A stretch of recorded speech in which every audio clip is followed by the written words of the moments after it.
ಕೇಂದ್ರದ ಪೆಟ್ರೋಲಿಯಂ ಸಚಿವರಿಗೆ ಪತ್ರ ಬರೆದ ಸಿಎಂ. ಎಲ್ಪಿಜಿ ಸರಬರಾಜನ್ನ ಸಾಮಾನ್ಯ ಸ್ಥಿತಿಗೆ ತರುವಂತೆ ಮನವಿ. ಹೋಟೆಲ್ ಪಿಜಿಗಳ ಸಮಸ್ಯೆಗಳ ಬಗ್ಗೆ ಸಿಎಂ ಮನವರಿಕೆ.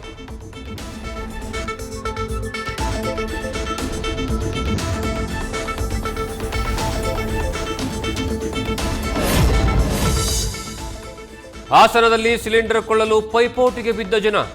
ಪ್ರತಿದಿನಕ್ಕಿಂತ ಹೆಚ್ಚಿನ ಬೇಡಿಕೆ ಎದುರಾಗಿದೆ ಎಂದ ಗೌಡೌನ್ ಸಿಬ್ಬಂದಿ. ಅಂಗಡಿಗಳಲ್ಲಿ ಮುಂಗಡವಾಗಿ ಸಿಲಿಂಡರ್ ಕೊಳ್ಳಲು ಮುಂದು.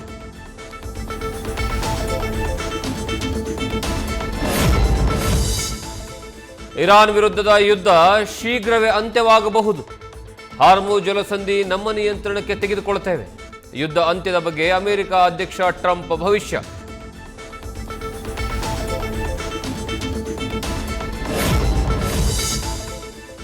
ಹಾರ್ಮುಜ್ ಅನ್ನು ಬಿಟ್ಟುಕೊಡುವ ಪ್ರಶ್ನೆಯೇ ಇಲ್ಲ ಎಂದ ಇರಾನ್. ಯುದ್ಧ ನಿಲ್ಲೋದು ಯಾವಾಗ ಅನ್ನುವಂತಹ ನಿರ್ಧಾರವಾಗೋದು ನಾವು. ಅಮೆರಿಕ ಅಧ್ಯಕ್ಷ ಟ್ರಂಪ್ಗೆ ಇರಾನ್ನಿಂದಲೂ ಕೌಂಟರ್.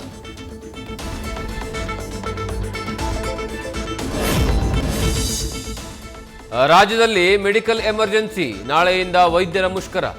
ಬೇಡಿಕೆ ಈಡೇರಿಕೆವರೆಗೂ ಸರ್ಕಾರಿ ಆಸ್ಪತ್ರೆಗಳ ಒಪಿಡಿ ಸೇವೆ ಬಂದ್. ಸಂಜೆವರೆಗೂ ಸರ್ಕಾರಕ್ಕೆ ಡೆಡ್ಲೈನ್ ಕೊಟ್ಟ ವೈದ್ಯ ಅಧಿಕಾರಿಗಳ ಸಂಘ.